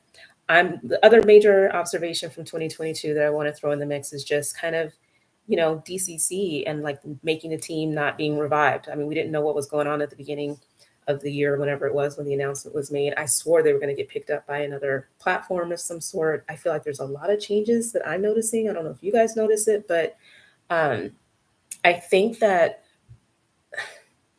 I'm just noticing little things, right? And I don't know if it was the whole horrible story of them being spied on by the executive. And there's something amiss a little bit with the coverage of DCC. Yeah, the Instagram, I think, is still kind of promoting things, but it just feels like something's missing and lost. And I don't know if I'm the only person that notices it. I clearly have missed people joining the room and comment. I'm going to have to rewind. I was just sitting there, so I wasn't thinking that people were commenting anymore. But it's just something that I've observed that the way that they're being marketed, there's been a little bit of a shift. And I think the lack of visibility to their making a team process as well is just that was at least one glorified example of putting a spotlight on cheerleaders and dancers in this space. And I kind of feel like, dang, without that, it's like not like a nobody cares. Plenty of people are commenting like I miss it, bring it back, woo woo woo. But just from a marketing perspective and visibility, it's just something that I kind of have like my finger on of like this is not good if it's not picked up, and it's not necessarily that show, but like again, in terms of visibility and marketing dollars poured into the organization, of course, I'd love to see that for every pro team, right? But when you see the biggest marketing mammoth within this space to not have that same kind of level of excitement and anticipation where everybody's talking about it, makes me a little nervous. I'm just going to say that. I'm going to pause. I only have a couple more moments to highlight from 2022, but clearly I've missed comments, so I'm going to uh, go backwards. Watching you make coffee really gave me a tickle. But you guys know what I'm talking about, right? Like, and I know it's not your idea. Somebody told you to like, so follow your, talk us through your day and talk about work, but you're propping up your phone and you're like sitting there on your computer and you're like doing your little thing. And it's just kind of like, I'd much rather hear you say, like, being what is my notes on these Pro Bowl cheerleaders? Let me tell you about my job, okay? I'm an account lead for such and such and such and such, and this is the type of thing. This is what I studied in school. This is how I use it. This is how I balance my time being this professional. On the not on the side. I mean, we have careers because they don't pay us enough. But the point is, like, I would much rather have like deeper level content and conversations, or where I'm learning more about you. Maybe you're sharing content of like your favorite appearance that you get to do, and you're taking us behind the scenes of like maybe you can't show the kids in it, but like I just did an appearance with such and such high school and we talked about X, Y, and Z and we had a real bonding. Like, give us something more like substantive and that has more meaning. You know what I mean? Where we feel like we're like really getting to know you. And I know I'm telling you guys this and you're like, we're not in charge, but I'm just saying, like, I think it would just be a little bit more enriching. Like, I would want to hear that kind of stuff. And I don't know what you guys think, but I just feel like it's kind of so played out. And I just want more and something different in 2023. I would definitely love to see more behind the scenes stuff. Memphis Palm did a mic'd up series on their Insta that was super fun. I did see that for Blazers. It was hella funny too. She had a mic'd up for a court rehearsal. I mean, because we don't know what it's like. Like, I think any kind of behind the scenes content is great. If you could have a peek at a practice and understand how teams clean routines and like just like that kind of bird's eye view of like, wow, damn, this is what you got to do to be on a pro team. Like, this is how everybody knows their stuff. Like, this is how they set formations. Like, do you guys know, like, when Brittany and I first went to the Blazers game together years ago, like, that was the most exciting and interesting thing was this pre-game practice because the way that they have to like mark their places and understand the spacing in their formations based on a basketball court is effing mind blowing. Behind the scenes, that shit. Explain the hell how you guys know how to space off of one another and what those squares, these rectangles represent, and like how they can even see that on the court, especially when the lights are turned down. I have questions. I think that'd be really, really interesting behind the scenes content. And mic'd up is always fun, especially if there's just, that's what the fun part of practices were, right? Like those just how you play off of each other, the goofy moments that you get to kind of like, chill out. I'll have to check out what Memphis Palm did. History of teams would be fun too. I agree. Like, I think again, there's no Wikipedia page that's going to explain like how these teams were developed and the different style changes that they went through, the different directors that contributed to the development of the program. Like that information, it's not on the websites all the time. There's a few teams that do it well. But we see the whole like you got everybody together and you performed at halftime. Show us behind the scenes of you guys talking to one another and connecting across generations and like what that means to pave the way. Let's meet some of these, alumni cheerleaders and hear from them of like this is what it was like and these are our thoughts on what changes have happened and why we're so excited. Like something that connects and inspires people would be really, really cool. I just think it's sad that the history of these programs is just kind of a mystery. And I'm talking NBA. I'm talking about, even for semi-pro teams too. Like there are new teams that are forming. And I think, there's just a lot of room for education too, for people to understand what's even out there, right? Like, because people have asked me, like, what do you do to kind of like, propose new teams or like start new teams? And I just think understanding the challenges for teams that are, that are pretty new and different leagues that are maybe not as stable, but like, we need something, right? You guys, that's the bottom line. Yes, we should do a Where Are They Now? Yes, iconic former pro cheerleaders. Each team should highlight its popular members, and we can also learn how the teams got started. Love it. I love when there's kind of like some actress or somebody that ended up doing something. It doesn't even have to be who got famous. It's like who's doing boss-ish in their life. You know what I mean? That maybe they were doing while they were on the team, but like how different former pro cheerleaders used this as a stepping stone to do something really fabulous in their life after cheer or dance. And I just think that connects us all. It brings audiences together. You know what I mean? Like I just think it's a respect too. It's kind of like honoring your, I'm sitting up here talking about ancestors, but it's a way of trying to like pay homage to the people who have been influential and have gone. Because I think too, we really underestimate the power of how connected we could be, even from a networking perspective. We all have jobs, we all have like careers and things that we're trying to do. We might be moving to different cities. And if there was just like more of that sense of like, connectedness of knowing who's involved or what they do now, like it might spark some connections to be made from a professional perspective too. You know what I mean? So the more information that's out there, the more exciting things that can happen. Sorry, I'm all up in my hair. I wash my hair and I feel like hair's all up in my face. Okay, let's see. I love the Where Are They Now idea. Yes, Where Are They Now? Okay, everybody loves the Where Are They Now idea. Um, there was a holiday collab performance with TCU Showgirls, Texas Tech Palm, and DCC was amazing. But yeah, like showing that kind of content too, because I think because of the pipeline from like high school to college to pro, I love seeing the collabs, like the collab with the Texans with the HBCU program at one. God dang it, the name's gonna fail me. The rose's kicking in, but I love collabs. I think it's really giving the audience something different. It's showing that we're all connected. It's just broader exposure so that they understand, even performing at a pro game, like what's involved in kind of preparing to prepare so you can make that connection. Oh, I'm in college now and this is what we do, but I see what I need to do to take it to that next level and make it pro. I think that exposure is priceless for those dancers.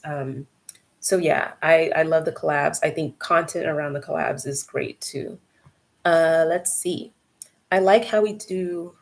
Oh, like how do we prep to even know if we fit or like that team dynamic? Yes, right. Because that's information that you're not going to get from scrolling through their Instagram or their website. It's like really seeing like the coaching style. Like I think a spy, like a little um, behind the scenes of a practice will tell you a lot about what to expect and whether you fit the vibe, whether you can hang in that environment. Like, oh, wow, I really should be focusing on this in terms of my training and preparation because look at how they blew through that routine, how quickly they taught that routine, and how everybody had to kind of like make all these changes to the routine. Like there's so many things that happen real time. I've been to enough court rehearsals, at least in the NBA, to kind of know, and even within NFL as well. Like there's a lot of last minute changes and kind of seeing how you have to be a professional and roll with it and rock with it and just really deliver.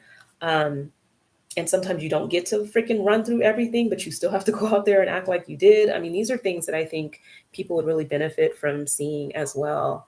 Um, so yeah, somebody said something that's really informative about the team. Yeah, I agree. Raiders did a making the team, which promoted the team a bit, but it never completed. Yeah, they did a few episodes, but now that you mention it, I don't know that it really like had like that final and here's our squad. What's up with that? That's interesting. I think you're right. I don't think it really like landed on the full process for some reason. Um, let's see. DCC had a Where Are They Now, but seems like they are trying to make the program a bit more private. Hmm, interesting. I don't, well, hell, they don't have a spotlight on them and a camera rolling around anymore, that's for sure. But I think even with DCC, when they have the alumni come back, um, I'm okay with it being a private moment in terms of just like that special connectedness. I mean, you don't maybe don't want to, maybe that's part of the allure, right? Like if you think of any sort of organization, maybe fraternity, sorority, or something like that, like there's a lot that's intimate, right? And maybe you don't put that on display for everybody to consume. But at the same time, you know, you could do a little, I just think the insider view is just really special. Like I loved when this woman joined me from the Raiders, um, who went to their reunion, and she just joined me on live and we just talked about her experience being there and how they were treated and what a special time that was for her to be able to see former teammates. And I love that stuff. I think it's just special to hear from people who, because they didn't have this level of exposure when they did it. You know what I mean? They can't comb the internet and find pictures of them or, you know, old performances and stuff like that. So to be able to reflect and share what that experience meant to them and saying it in their own words and not like the typical canned speech of pro cheerers and cheerleaders and dancers these days, it's just so refreshing. Like we need some new content and a new way to kind of share that out with everybody. I was at that HTC Texas Southern and a rapper that was absolutely mind blowing. That's okay. You always have my backpacks. My 2021, 2022 is like reverse yours. Travels this year, big volume versus, okay. Yeah, 2021 was my year. Travel 2022 was very, just not enough, in my opinion. Thoughts on the new USC majorette team? Uh, please go check out. I went live with there's a whole chat on that. So I definitely won't try to drag everybody through that because I know I've been chatting for a minute. I'm going to get through these last 2 points, but please go check it out. It's it's definitely worth listening to.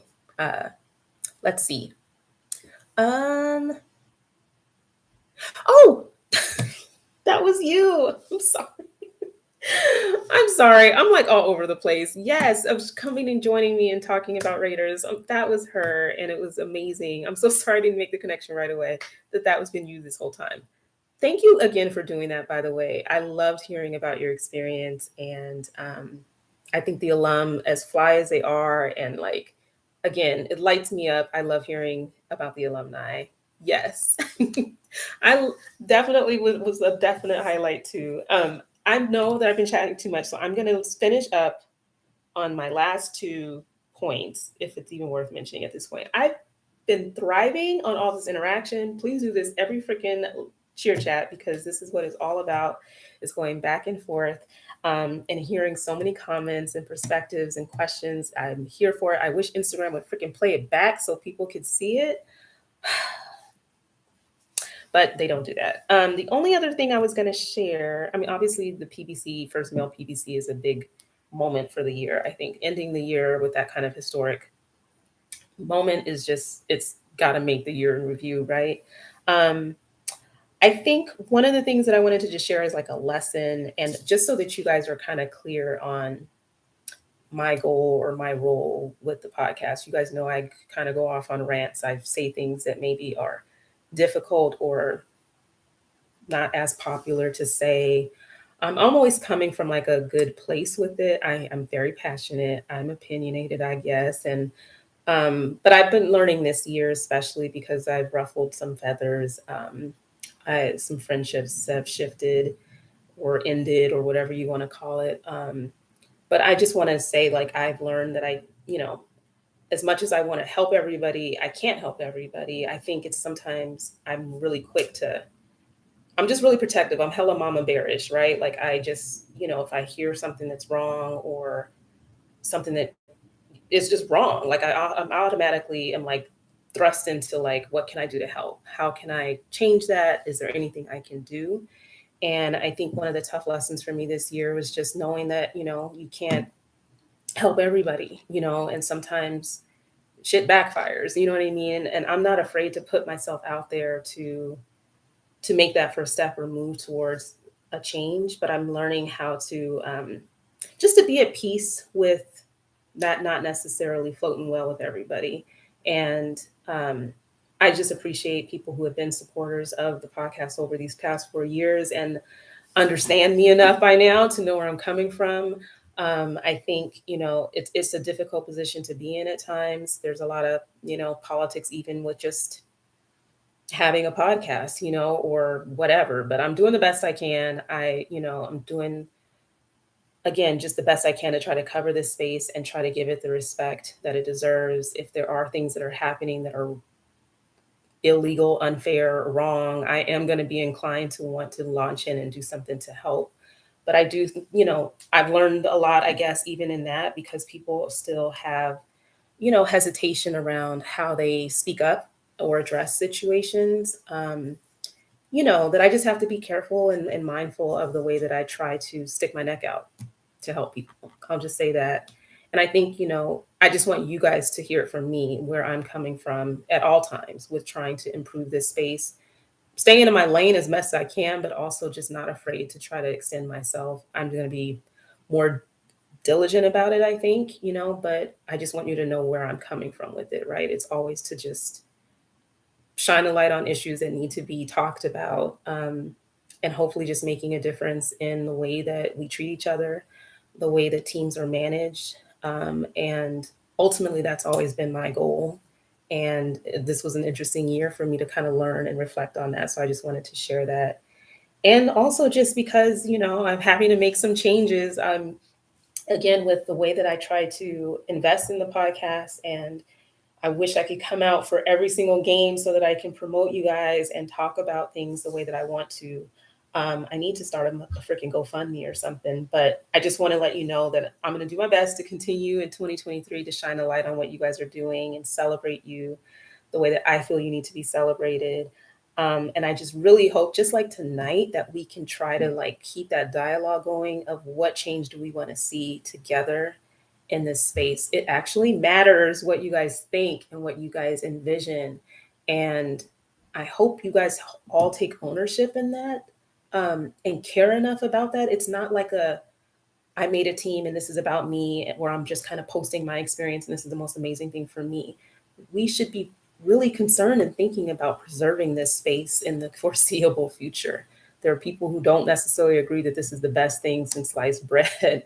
And we have to kind of be innovative in thinking of ways of preserving this so that other people can experience it too and have the same experience that you had, and that it doesn't keep getting diluted or whittled away into something where we don't even exist anymore. One of my closest friends called it, and Sunrose said it, like, she thinks that, it's possible that pro cheer and dance as we know it is going to be it's going to be phased out. And I was, and this is when we had started the podcast and stuff and we were just talking, but I understand where she had that suspicion. And I've just seen some of the changes, some of the teams that have been disappearing.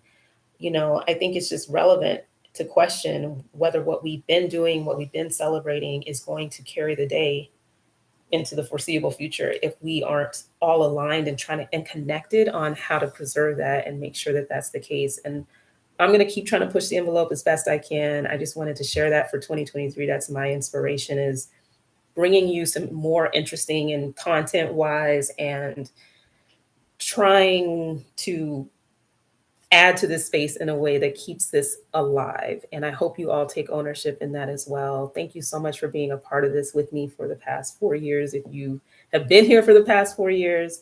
And I just wanted to share that that's what inspires me to try to look cute for 5 seconds and come on and talk to you guys and share this space with you, is because I genuinely care about you and your experience on these teams.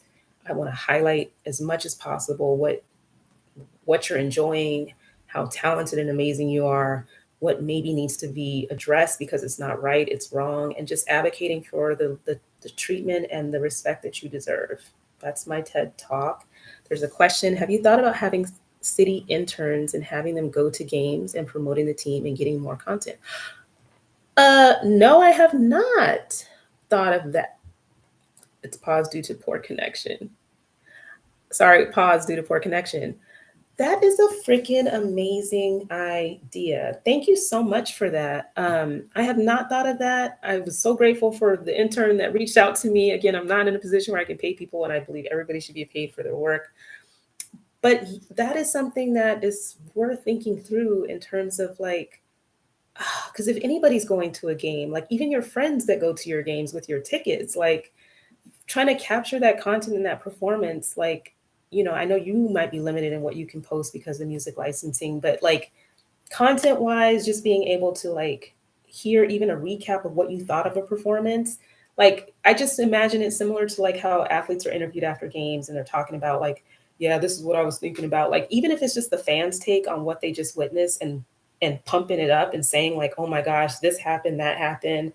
Like that's what I would love to be able to cover. And I can't be in all those places at once. So the interns in different city idea is amazing. I will be thinking about that in 2023.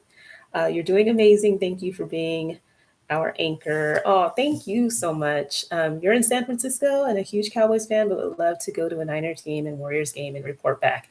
You do that. I've definitely been to a Warriors game and a Niners game and had a blast. I love that it's so close to Seattle. I'll definitely be back. But I will say my goals for 2023, I have a couple trips in mind, and it's kind of like Midwesty, but I want to see, well, I don't know where Denver technically counts, but I'm going to a Denver Nuggets game. I'm going to a Detroit Pistons game, and ideally a Chicago Lovables game. And those are the three that I'm squeezing into my spring as soon as it's like not freaking freezing cold. I can't even handle like getting stuck. I hope you guys have not been caught up in this whole travel nightmare. The weather's been crazy, but I'm hoping before the end of the NBA season that I can catch those three games, and then I'll just see what I can do come fall for football again. Again, I'm heartbroken I won't be at Pro Bowl, but I will continue to celebrate the Pro Bowl cheerleaders as they're announced. Then we have a few left, and I will get to my girl Belinda. Damn it, Belinda, I'm so sorry, but I will discuss you in the final Pro Bowl cheerleaders that are announced the next time I go live. It will be 2023, y'all. I hope you have a wonderful, safe holiday. I hope you write all your goals out, make your vision boards, do your thing to kind of take yourselves to the next level, set those goals for making your teams, whatever if there's anything I can do to help, please let me know. There's a lot of great resources. I've tried to interview all of them. So go back and listen to any of the episodes that were dropped and cheer chats that I've mentioned, that I've talked about some of the questions that were asked. But thank you guys so much for joining me. This has been a really fun cheer chat. Such a good way to end the year. And you will see me in 2023. Thank you so much for joining. Hopefully I did not miss any other comments, but you guys can DM me anytime. Before I forget, I'm going to put it in my story and ask your thoughts on how Pro Bowl cheerleaders should be selected so that you can vote whether it's team or director. I can't wait to hear what you guys think. Be safe. Have a wonderful, safe holiday with your loved ones, okay? Good night.